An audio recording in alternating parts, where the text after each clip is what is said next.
Okay, good morning, everybody. Happy Wednesday. Again, I'm just going to check to make sure I am live here in the Facebook group. If I can see my face playing back to me. Okay, cool. I'm live. So happy Wednesday, everybody. For me, it's been a little bit of a crazy morning. Up here where I am, it's schools are open, buses are closed, there's snow everywhere. And when it's a snow day, my 5-year-old has now discovered that it's like, I don't know, a get out of jail free card or something, like just crazy. And it's just like so hard to rein it in. And this is the second day in a row. So I was like right down to the wire. As far as my clock is telling me, it's 10:03. So it's actually better than I thought, because I thought I was going to have to do this live from the car, which would have been totally fine too. But it's easier for me to have like my phone and my phone's and my computer, so I can see the comments and everything all at once. But anyway, so how's your morning going? Whether you're watching it now or later, let me know what's the craziest morning that you've had. Has it been today? Yeah, let me know that I'm not the only one out there experiencing the occasional crazy morning. I know I'm not. So just make me feel better by giving me some of your stories. Anyway, so happy that you're here, whether you're watching live or watching the replay. If you are watching live, type live in the comments. If you're watching the replay, type replay in the comments. Oops, gotta turn so I'm not hearing my voice coming back. All right, but awesome to have everybody here. So if you haven't joined us for the past few weeks, and this is your first time here watching the Savvy Spa Boss live, then welcome. We will be coming live every Wednesday at 10 a.m. And next week, I'm announcing something really awesome. So you definitely want to not only stay here today, but check us out next week. And every week, there's always going to be something new, bringing you new information to the table, helping you and bringing you value in any way that I can. And so this week, we're talking about how to turn complaints into cash. Now, it's kind of like, you know, one of those titles. I asked my husband, like, does that sound bad? Does that sound like, you know, I'm trying to take advantage of a situation or something like that? No, I'm absolutely not. But I have had experiences in my time as a spa owner, and actually through some bad decision-making I made when it came to handling complaints or problems, especially like earlier on. And I accidentally developed this system in which you can handle people complaining or people just having like issues. I accidentally created it, and it's been super effective. And some of my most loyal clients, their loyalty actually started from the time that I handled an issue that they had. Okay, so that's how it kind of came to be that that I created this. And there was a lot of buzz, a lot of talk about, you know, when you wake up and you see bad reviews or people are emailing you with complaints, which actually is like a good thing, obviously, if they approach you first. And it's not always reasonable, it's not always justified, you know. And I'm not here to really to debate that per se, but what I'm here to do is give you the tools and resources that you can follow, whether you are responding verbally with somebody through email or actually responding to like a review online. If they've given you negative review on Yelp or Facebook or whatever, then you can follow these 5 steps. That's what So again, if you're watching live, type live. If you're watching replay, type replay. And by the way, if anybody else is coming on here from any other industry, in my opinion, this would work for any industry, not just the spa industry. So it just worked really well. But if you've had, let me know in the comments whether you've had situations arise where people are complaining or they're having issues and you haven't really known how to handle them. I want to hear like where you're at with that. Like, how do you typically handle it? And what situations have come up that you haven't really actually known how to handle? So that way I can help you along. If you have any questions, or if you guys have any questions, comments, or concerns regarding anything, drop them in the comments below, so that way I can address them after we talk these five steps. All right. So, and once again, you can do this live. You can do this, like if you're talking face to face with somebody. You can do this through email. You can do this if they're responding to you, or as a response online. In fact, I highly encourage you to respond using this method online to reviews, even and arguably, especially if the complaints aren't super legit. Because honestly, you guys, you know, it's one thing to wow your customers. I mean, most people are expecting it. They're coming to you because you're a professional and whatever it is that you do. Most of you are spot owners out there, or estheticians. So they're coming to you with some expectation that they're going to be wowed. So, but things happen. Nobody's perfect. You never know what your clients are going through. So you never know like what they're going through in their world. So they're going to experience certain things differently, but you can't expect it to never happen. And honestly, it's okay if it does. But this is your opportunity to wow them. Think about any issues that you've had. And in fact, leave this in the comments too. Tell me if you've had any times where you've either complained or you've been unhappy, and you've actually have reached out to a company. And I want to know if you've had an experience where a company has actually responded really, really well, and or if a company has responded really, really poorly. Because it really can change how you experience a brand. If clients feel listened to, they feel understood, they feel heard, they feel respected, even if you feel their complaint is unwarranted, this can completely transform the way they look at your company if you just handle it like a complete rock star. And that's what we're here to show you how to do today. Okay, so the first thing you want to do with any time that somebody complains, I'm just trying to look to see if there's anything in the comments here. So the first thing that you must do with any complaint, reasonable or unreasonable, is you need to acknowledge them. You need to acknowledge them in some way. Just acknowledge what happened. So we're breaking this down step by step. So this is just you telling them, okay, that you are aware and you're acknowledging that something has happened. You want them to know that you know exactly what the issue was, or you're just acknowledging that they are upset. You're acknowledging that there is something that needs to be addressed. This is, that's the key first starting point. So number two, and this is really, really important. They're all important, but this is really important. Number two is relate. So a lot of the times when clients, and you can tell me, let me know in the comments if I'm right, if you're like, oh yeah, I've had something like that happen, like give me some hearts, give me some likes, let me know that like we're on the same page. But let me know if you've had a client that has sorry, I got scattered there for a second.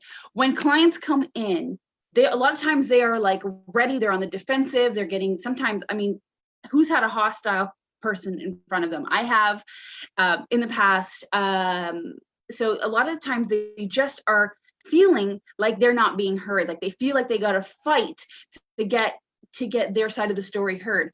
But if you can relate to them, so you've already acknowledged them, and then if you can relate to them, even if you don't understand where they're coming from, if you can relate to the way they're feeling, it's going to help take them down a notch. It's going to help them feel like they don't have to fight so hard to get your attention and to feel like they're being heard by you.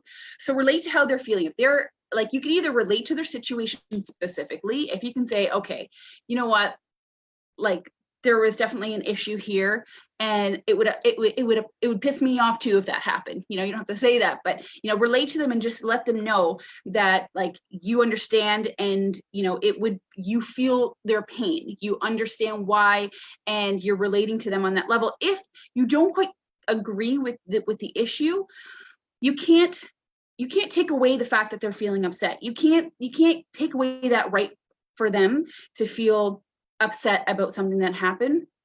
So relate to them in the sense that, I understand that you're upset. And if you can't say I would be upset too if da da da da happened, you can say I feel upset.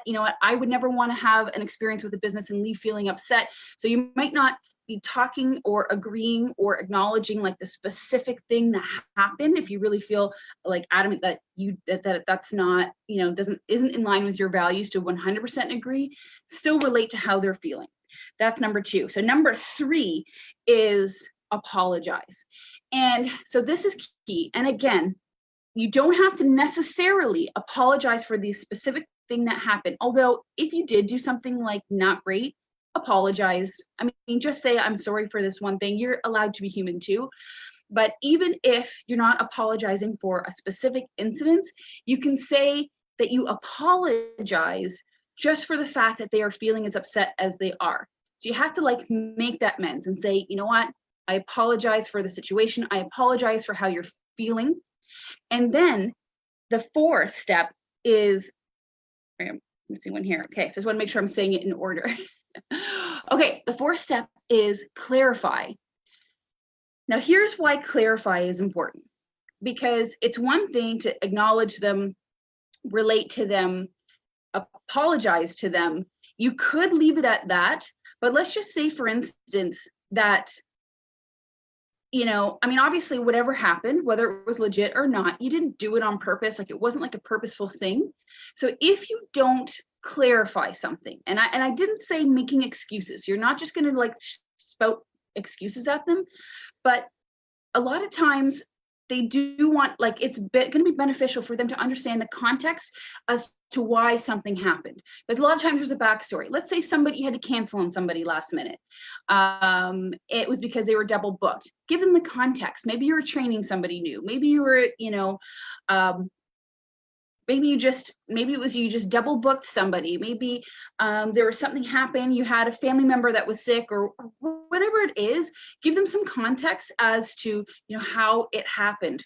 Or this is your opportunity, if you really feel like it wasn't 100% a legit complaint, then this is your opportunity to kind of have them look at it from your perspective and say, okay, so this is super frustrating, and I'm sorry that it happened, but this is actually why it happened, and maybe this was a miscommunication on our part, but this was the reality of it. So this is your opportunity to kind of save face, because let's say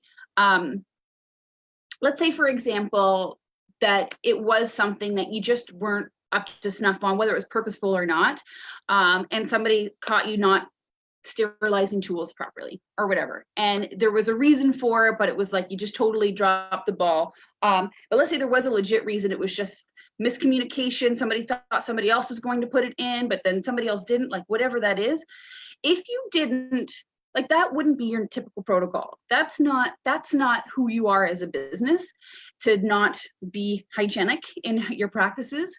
So if you didn't clarify that to them, if you didn't explain to them that that's not what happens, like it was a total, dropping of the ball, but that's not who you are as a business. If you didn't clarify that, then they might go away thinking, okay, well, they apologize for it, but like, are they still like up to standards with how they, clean their space or whatever it is. So this is your opportunity to save face, because you don't want them to think that, you're apologizing for it, but you don't care, and like it's like a regular thing. So you want to put it into context. You don't have to spend a lot of time on it, but I think clarity is key.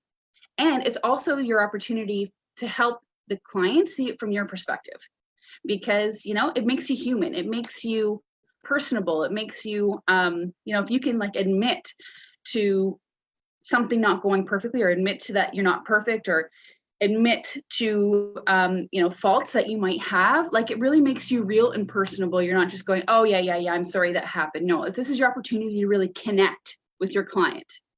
All right, so notice right now, and it is the 5th step, but right now we haven't compensated anybody. We haven't just thrown money in their faces. And I've done that before. I've done that where I just said, oh my God, just compensate, just give them their money back, just do that. And guys, that blew up in your face. Not everybody wants to be compensated. Okay, not most people, before getting their money back, in most cases, they just want to be heard. They want to be understood. They want to understand what happened. They want to feel like they've that the situation has been like, that they've gotten justice. Maybe that's a heavy word, but they just want to feel like that they are making waves, that they've made a difference, that they've said their piece, and that you've accepted that. But if it's necessary, and sometimes it's not necessary to compensate, but if you feel it is, and honestly, in my opinion, I typically will compensate. Okay. And before you kind of go, oh my gosh, don't just jump to compensation. Just wait, because I'm going to give you, there are exceptions to this. But, I always like to over deliver. I like to make people think, wow, they really handled that above and beyond. Because you have to ask yourself, because this is where the conflict happens. Like, how much do you compensate? So you don't want to go way over the top, but you also don't want to nickel and dime a client that when you want to compensate for them, but you're trying to make it as minimal as possible. Like, when somebody comes in and they're unhappy, just fix it. Just make them happy. Just make them want to come back. That is the key thing. So when you are handling any sort of complaint, and when you're trying to leverage that situation so that way they come back and become a raving loyal fan of yours, and they begin to love you, you need to make sure that they come back, and that's where compensation happens. So don't try to chintz out here. If you mess up somebody's pedicure or something, even if it's small, have them come back in for a pedicure and you do it so it keeps your costs low. Or, if something is an issue with a service or a product or whatever, just compensate them so that they come back. Give them so if you follow me, we talk about irresistible offers. So same thing, same principles when you're dealing with a complaint, that give them something that they can't say no to, that they have to come back and use again. Okay. So that's really, really, really important, because don't think what is the potential money you can lose from compensating them completely. Think about the money you could potentially lose if you don't compensate for them. Like, bad news travels fast, and people who are unhappy, they're never going to talk about you, or they're going to talk about you in a negative way. And, people are so happy to tell 10 other people that they've had a bad experience somewhere. And, what the odds of them telling 10 people that they've had a good experience somewhere, well, it's more hit and miss. But people like to talk drama, and you don't want somebody to go off. You're going through all this process to make their complaint turn into, something that can be a positive relationship moving forward. Don't chintz out at the compensation part. Okay. So just keep that in mind. And if you have any specific questions about how to compensate, give me an example in the comments. Let me know, okay, in this example, how would I compensate that? And I'm happy to give you my 2 cents. So here's my exception to the rule. So I'm I'm on a first time offender basis only. Okay. So what I mean by that is, I will do this. I will go above and beyond for somebody complaining once, because typically once they complain once or they have an issue, I'm going to address it using the steps that we just went through. And I am going to make sure that I've compensated them even more than what they were expecting. I want to pleasantly surprise people with how much I'm willing to compensate. I mean, I'm not unreasonable, but I'm not opposed to just saying, if you had an issue with one part of your service, here's just the service again. Let's just do a redo, okay? Because that's my goal, is to get them coming back in for a redo and making them think, geez, she really handled that well. I really feel heard. I feel validated. I'm getting the service again. Yes, they have made such an effort to make it right that I'm willing to give them a second chance with an open mind. And I know from that point on, I'm going to make sure that client is happy. To a degree, I'm going to make sure that I give them that extra attention. So, but if somebody starts doing it again and again and again and again, I mean, this doesn't actually happen. If they're not, if they keep returning, if they're repeat offenders and they're keep complaining because they want to get compensation, then you start handling it differently. That's a whole nother bag of worms. At that point, you just say, you can either go through the steps and stop it at compensation and just say, what, I'm unless it's justified, of course. But if it's not justified and they're repeat offenders, you can go through the steps and stop at compensation, because they need to realize that you're not always going to compensate just because, what's that term? Squeaky tire gets oiled or something like that. But you have to not be taken advantage of. The last thing I want you to do is be taken advantage of in this situation. So you need to know when to say, okay, go through the steps, acknowledge them, relate to them, apologize to them, clarify, but don't compensate all the time if they're repeat offenders.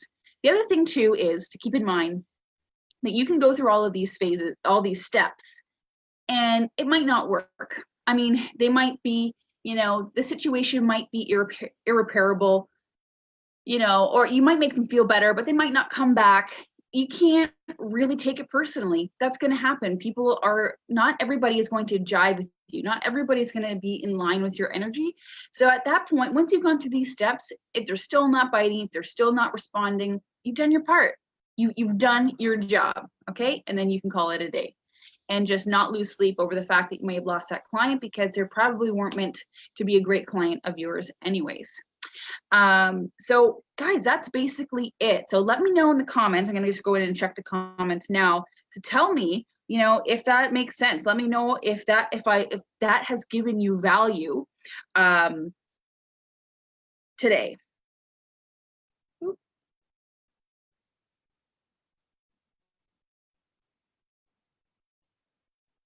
Oh, losing all the comments here.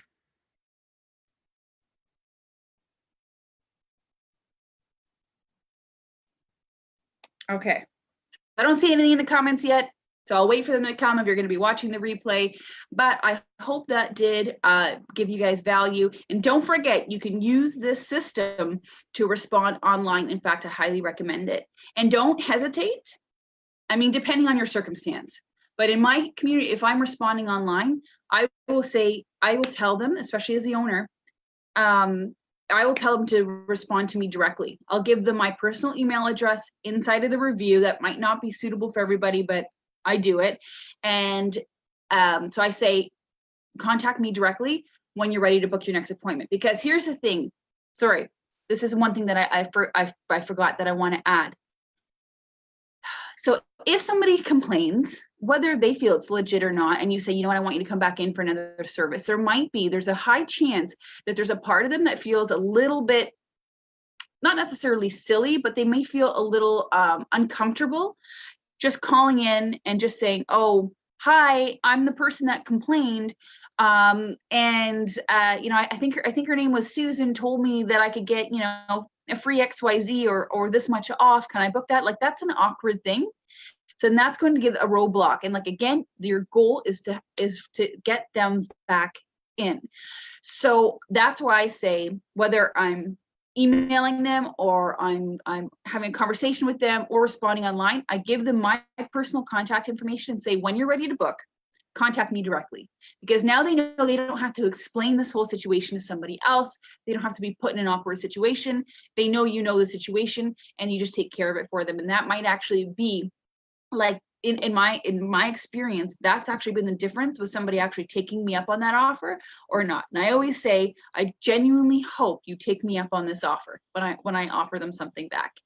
And people, you know, they just respond really well to it. So I hope this was beneficial for you guys. Let me know in the comments that you got value out of this. And I'm looking forward to connecting with you guys next week. Again, I'm going to be here every Wednesday at 10 a.m. Eastern Standard Time. And, you know, I'm happy to answer off-topic questions. So anytime, so go on over to the Facebook group, join us at the Spa Boss, why am I like having like a brain fart for the group? So Spa Boss Mindset Money Marketing, join us over in that group. And again, I'm going to be linking to all of that in the description here shortly. So I look forward to connecting with you guys over in the group, and I will see you next week. And if you want to check out the entire blog post that breaks down the complaint, how to handle complaints step by step, head over there on the blog. We'll be linking to that as well. All right, I'm gonna take one last little glance to see if there's anything in the comments. Okay, don't see anything yet. So bye guys, have an amazing week.